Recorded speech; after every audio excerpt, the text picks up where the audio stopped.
to the AstroTarot show. Yes, you can see I have guests. And this weekend was our coven gathering. So we want to wish everyone a happy Imbolc from the Dragon and the Rose Coven of Georgia. So this is Fox Rose. She's a second degree priestess of the European Celt tradition. And this is Airmid Rose, and she is a first degree. So, y'all want to say hello? Welcome. Hello. Welcome.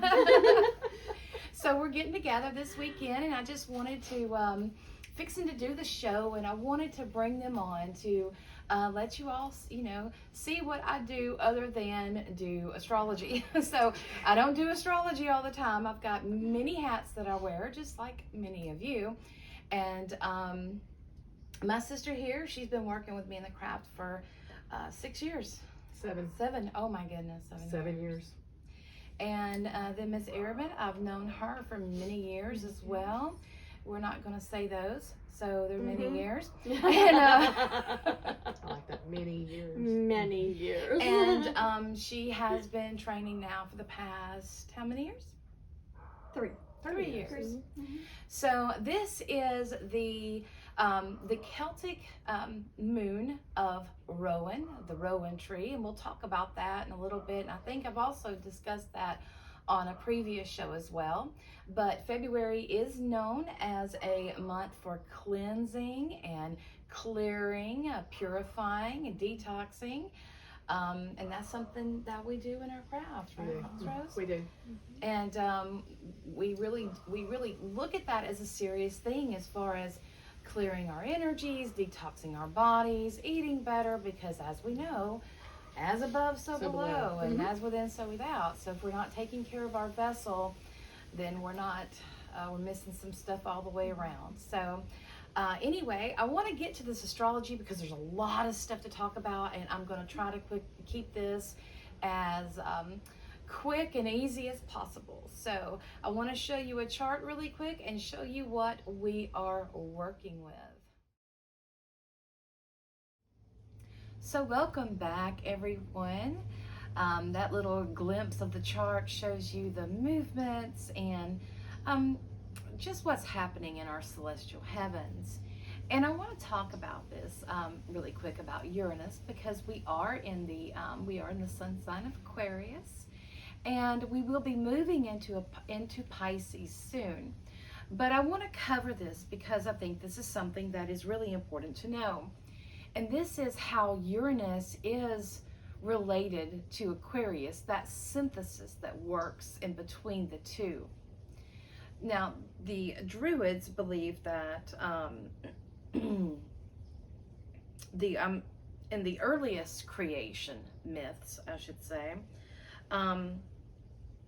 that the invisible god Seli manifested in restlessness of it manifested in the restlessness of nature, such as storms and things such as that. And that is what Uranus represents. It represents the storms. It represents the, the changing that comes over the land. So the Rowan tree was believed to be immune to lightning.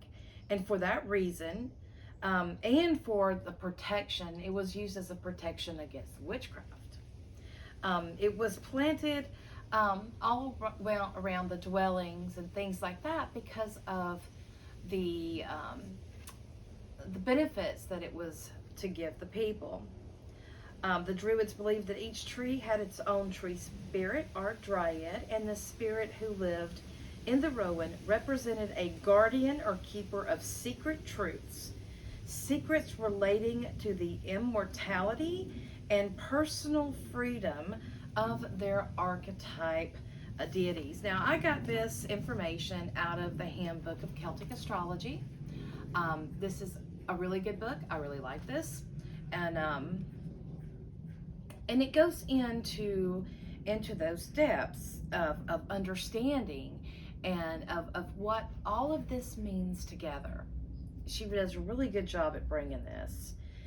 So she also states here in Greek mythology, Mercury or Hermes was the principal personification of the wind, and in esoteric astrology. Uranus is considered the higher octave of Mercury. So wind, breath, and spirit were believed to be the same source of universal life by many ancient people. The Druids referred to the four elements as the four winds or the four spirits of God. Uranus was the most ancient Greek sky deity, and the father of Saturn and the grandfather of Jupiter. Uranus was also described as a sky or day. So he represented the physical sky with its ever-changing aspects. So I just wanted to cover that a little bit because of other things that we're going to go over, and the energy that we're going through in astrology. And I do want to say, as I am recording this, it is the Leo full moon. So I do wish you all, I hope you all had a wonderful full moon. And it was very great energy. We were able to do something here at the Covenstead. So we had a fire. We had a really good time. We were able to talk to some people that we wanted to talk to. Some of them we couldn't get in touch with, but you know, it's always a good time. It's always a good time to gather with the family, especially on these. You know, it's so important for the holy days that we have and the full moons. So in astrology for this week, I really feel that it's one of clearing the mind. This is a fresh energy that's being swept through. When we had the Aquarius new moon, we had the the sun moved into Aquarius, then we had the Aquarius new moon, then we had the Chinese lunar new year. This is all fresh energy, all new beginning energy, all energy to let's make things happen. It's time to move on. So this is really one of clearing the mind, and it's clearing the mind of the debris that junks it up. You know, we have to keep our vessels well maintained, or we can have some problems. If energy gets stagnant, we develop problems. So we always have to be mindful of that and conscious of that. And this clearing the mind is going to help us gain a new perspective.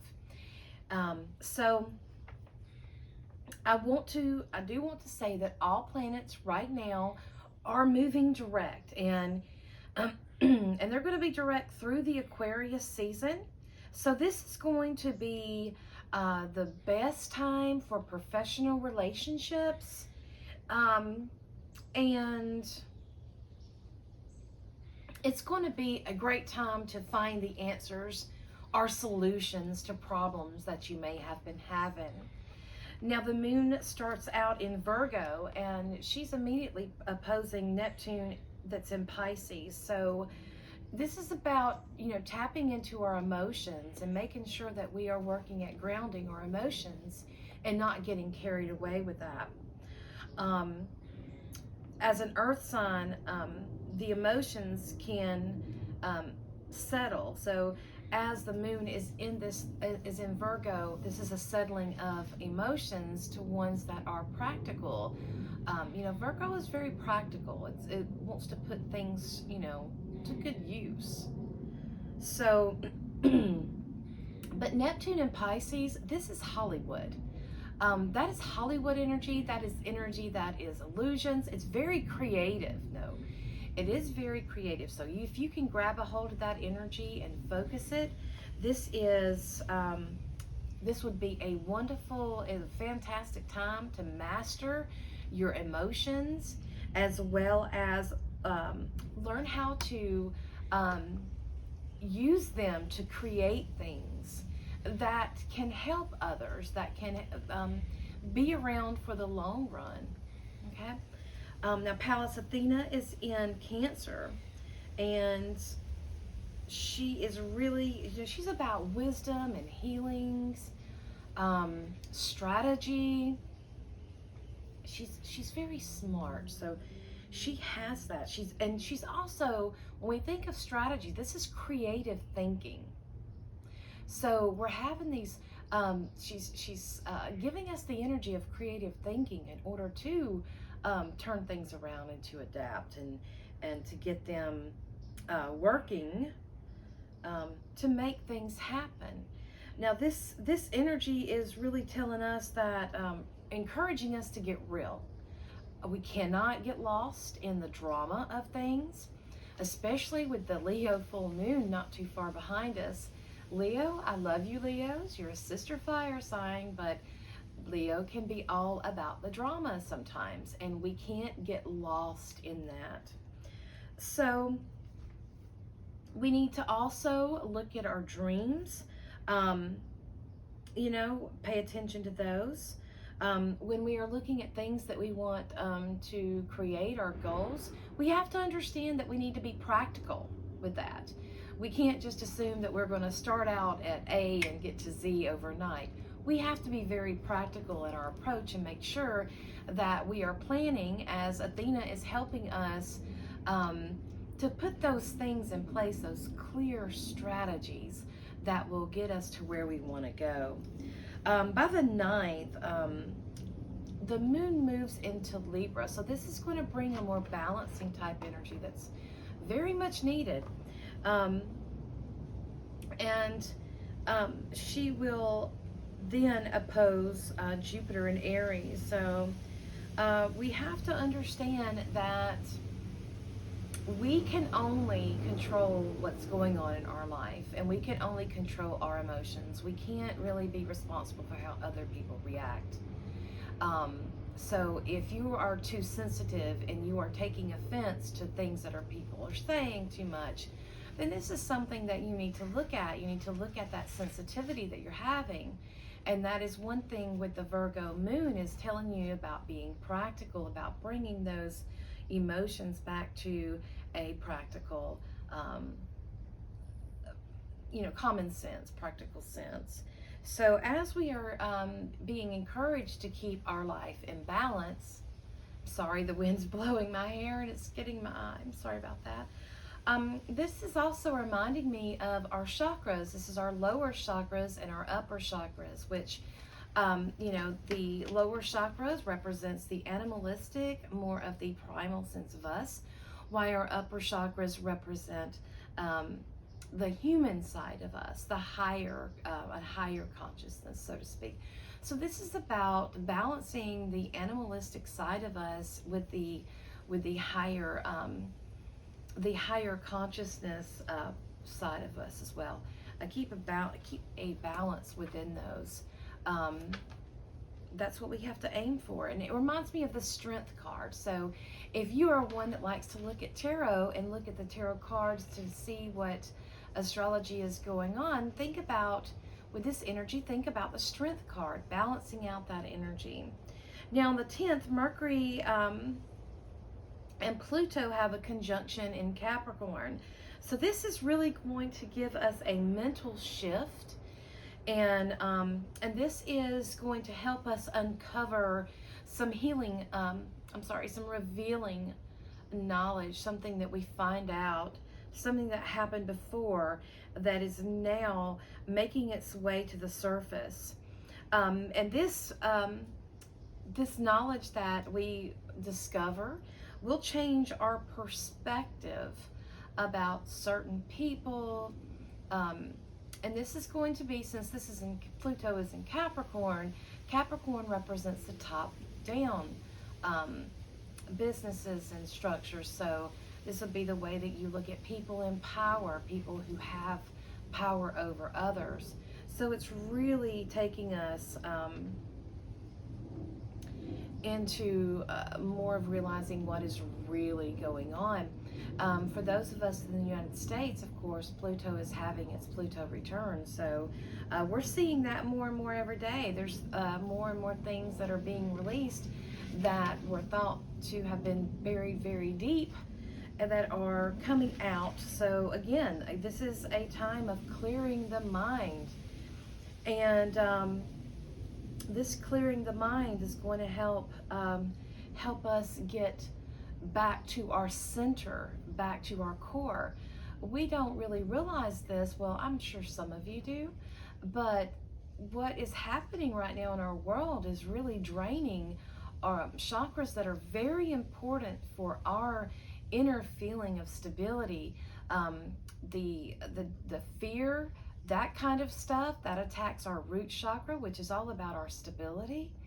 And then we have all of the overemphasized sexual innuendos and things such as that, that is attacking our sacral chakra, our second chakra, that is taking away a lot of, it's tainting our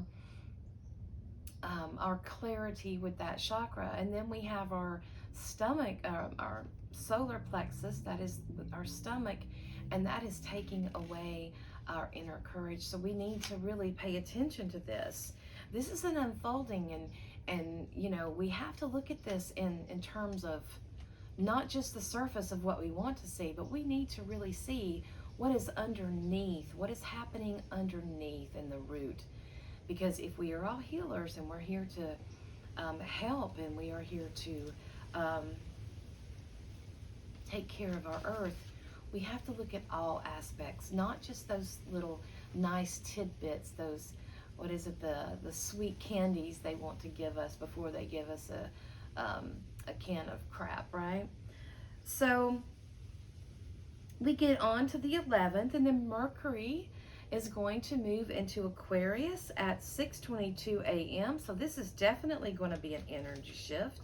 This is going to bring more creative energy, and it's going to be very impactful placement, as this can actually be the devil's advocate kind of energy. You know, Mercury can be a trickster, and he can have you playing the devil's advocate just to see how far he can take you before you stand up for yourself. So be aware of that. Make sure you think before you speak. This can be one of those times where we can find ourselves in trouble verbally, so we need to be very careful there. This energy is going to bring us a nice fresh breeze, a wave of insight. It's going to be again, clarity. It's going to bring us that more clarity in our insight. It's like the cobwebs are being blown away. And don't forget the heart here, because you know, Aquarius can do things for the good, and they're looking at the good, but they're leaving out like the mental, like logically what is good, and they forget about the heart. It can be very eccentric energy, and it can seem cold. So we have to make sure that we are remembering our emotions, bringing the heart back into that. This energy, again, is going to bring us that fresh perspective. Aquarius has detachment energy as well, and this is really good to help us detach from those things that are keeping us from, you know, going forward and doing what we want to do. Now on the 13th, we'll have the fourth quarter moon. The moon will be moving into Sagittarius at 8:31 p.m. and all of this is Eastern time, so you will have to adjust for your time zone. Venus is conjunct Neptune in Pisces, and the exact one that will be exact on the 15th. So she's coming up to that conjunction there with Neptune, and this is going to soften that energy. Venus and Neptune is really loving and dreamy and creative, and let's get along. Let's live this pipe dream, right? It's that kind of it can be like utopia, but you have to be careful not to get carried away. So on the 14th now, we get to Valentine's Day, and if you'll check my YouTube, I'll have some information on these different days and talk about some of this stuff. But Pallas Athena is going to be at 10 degrees and 27 seconds of Cancer. So we're going to round that up to 11, and it's going to be conjunct Hades. And if we remember who Hades is, he is connected to the underworld as well. And Hades is very powerful energy about a clearing away of that. So they're coming up to a sextile with Uranus. So this is some change here. So through with Pallas Athena visiting Hades, she is going to have a transformation there. She is going to come out with some new knowledge. Remember, she thinks before she acts. She is all about clear thinking and the strategic mind. So she's coming out with a different,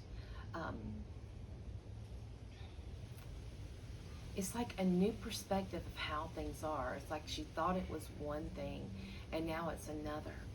And then there will also have a square with Jupiter. So this is really going to be about checking in with the self. You know, Aries is all about the I am, and Jupiter is that expansion energy. So this is really about something that's going on that has been something going on within you that you're realizing, and from outside sources that's happening to you, and you're seeing a different view of it, and you're kind of waking up to this.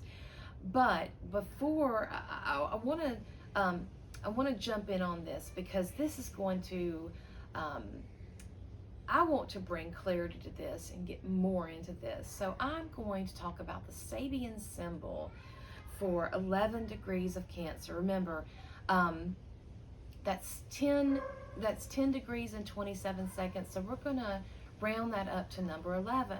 Well, number 11, as we know, is a very strong number. It's one of those power numbers, and it is a number of reflection. Okay? And this is a very spiritual energy.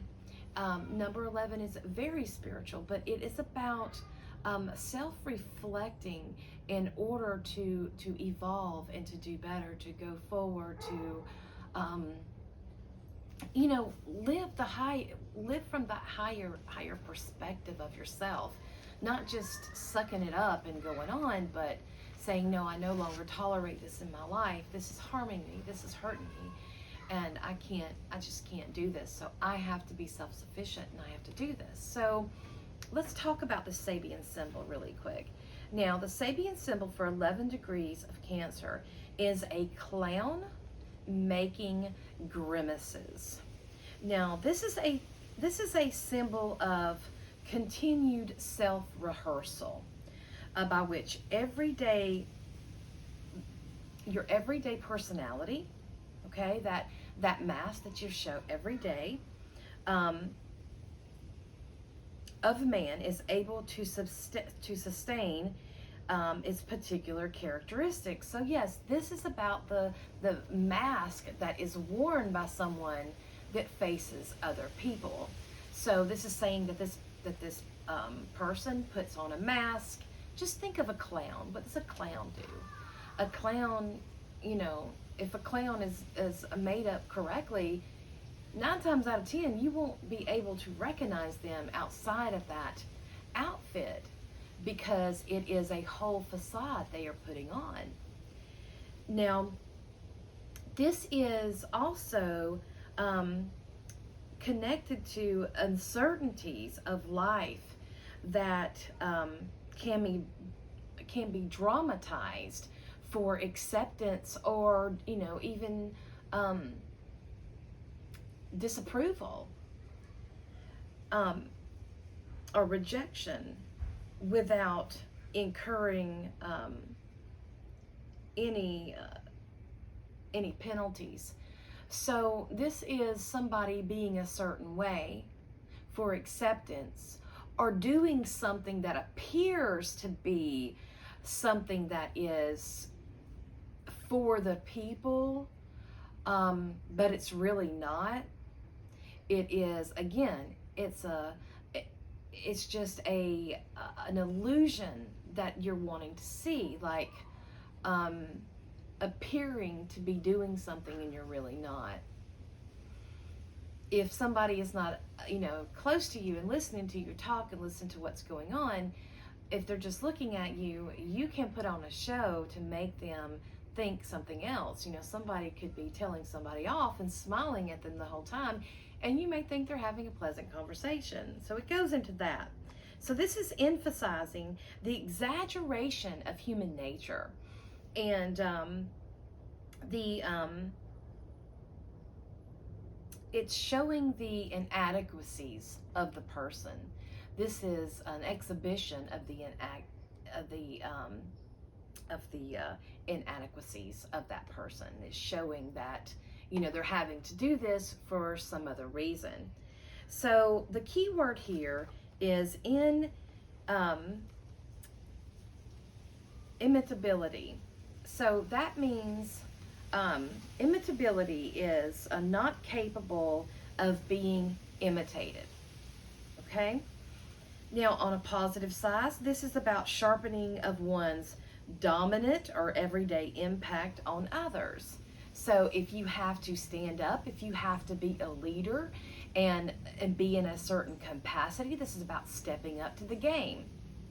But in the negative, it is a loss of one's personal influence through self-exploitation. So this is, exploiting yourself, meaning the over-dramatization, taking things out of realms of taking things out of the characteristic that it really is. Like something that is really nothing, and they're blowing it up for something because they're trying to get some acceptance. They're trying to get that arousal. They're trying to get that energy. Again, this is and means of, yes, it's like feeding off that energy. It's draining that energy. So I find this very fascinating because, a grimace, for example, that's just a facial expression. It's one of, you're not happy, you're in pain, you're disgusted. And a clown is, the meaning of clown is rude. It's an ill-bred person, or boor, like a B-O-O-R. Someone that, if someone's boorish, they're just rude and kind of a little obnoxious. A fool, a jester, comedian. This is in regards to entertainment, like a joker. He knows what he's up to, and he knows what he's doing, but he also knows what you're up to too. So he's always going to make those statements or make those plans to get you, to arouse you in a certain way, to get a certain reaction from you. So this is going to be a very interesting week indeed, and I think it's one of clearing the mind. Like I said, with a clear mind, that is when we can make the best decisions, the decision that's going to be for our higher good. Now, Sagen states about this Sabian symbol, there's no need to get it twisted, because with the clown, with the over dramatization, it's going to be very easy that someone can twist that around. So again, you're going to have to be conscious. You're going to have to balance out those energies, and you're going to have to feel what, you're going to have to learn how to protect yourself, and how to ground your energies, how to feel if that energy is yours, and how to work with all of these. All of these planets are offering their wonderful energetic aspects in order to help us. They don't make us do anything.